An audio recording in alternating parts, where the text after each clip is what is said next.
Ahora vamos a continuar con proyecto y resistencia. ¿En dónde? En donde estos son dos aspectos fundamentales de la tarea y que no puede pensarse ni darse uno sin el otro. Como por ejemplo un grupo que avanza, que crece sin obstáculo, va a estar exento del aprendizaje. ¿Por qué va a estar exento del aprendizaje? Porque no aprende, porque se aprende del error, del equívoco, ¿sí? Y en ese grupo no va a existir la transformación de ese objeto de conocimiento, sin ese momento en el grupo. Bien, en donde se dice que el grupo ingresa en un cono de sombras, ¿sí? Que es la dialéctica, ¿sí? Que la dialéctica tiene que ver con esos avances, esos retrocesos, esa comprensión, ¿sí? La obnubilación, que tiene que ver con esa pérdida de entendimientos de la tarea y no tarea, que finalmente de eso nosotros aprendemos. Entonces, en síntesis, los obstáculos y estas resistencias deben darse en el grupo para poder atravesar y para poder generar un proceso de aprendizaje, para poder aprender, ¿sí? A eso se refiere, por medio de una dialéctica. Bien, Kurt Lewin reformula el concepto freudiano que nos decía Freud de la resistencia, lo reformula a lo que es las resistencias al cambio.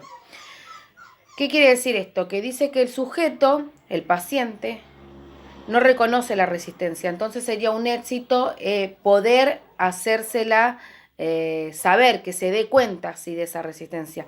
Muchas veces esto nosotros lo trabajamos en los grupos operativos, ¿sí? Trabajan sobre esa resistencia al cambio. Bien, ¿dónde nos habla que la resistencia se impone como un obstáculo intrínseco, propio, ¿sí? Se expresa por sí mismo? Tiene que ver cuando la resistencia es un momento donde el grupo se evade, ¿sí? No aborda la tarea y se produce una evasión. Bien, la resistencia es efectivamente un obstáculo intrínseco, ¿sí? ¿Por qué? Porque nuestro grupo cuando trabaja, ¿sí? Evitar pasar por momentos de resistencia, ¿sí? Y ese mismo trabajo. Y eso es parte del proceso de aprendizaje, ¿sí? Entonces, lo primordial, trabajar la resistencia es parte del proceso de aprendizaje.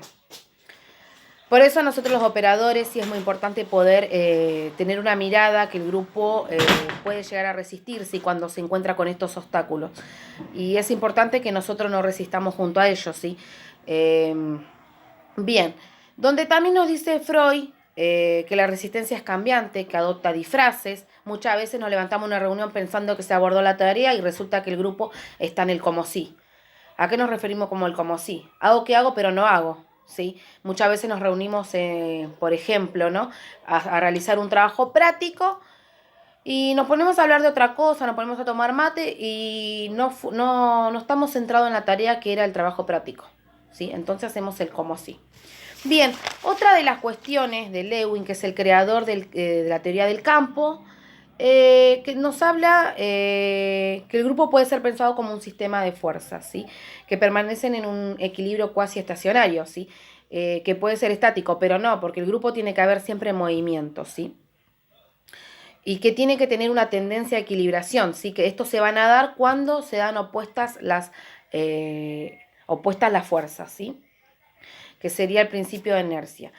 Donde nos dice que la posibilidad de que se cree la existencia de estas fuerzas opuestas garantiza la transformación del aprendizaje y otro que impone cierto detenimiento, ¿sí? A eso se refiere. Siempre va a haber ciertas fuerzas opuestas para poder mantener el equilibrio y que pueda transformarse, ¿sí? A eso se refiere, que pueda transformarse.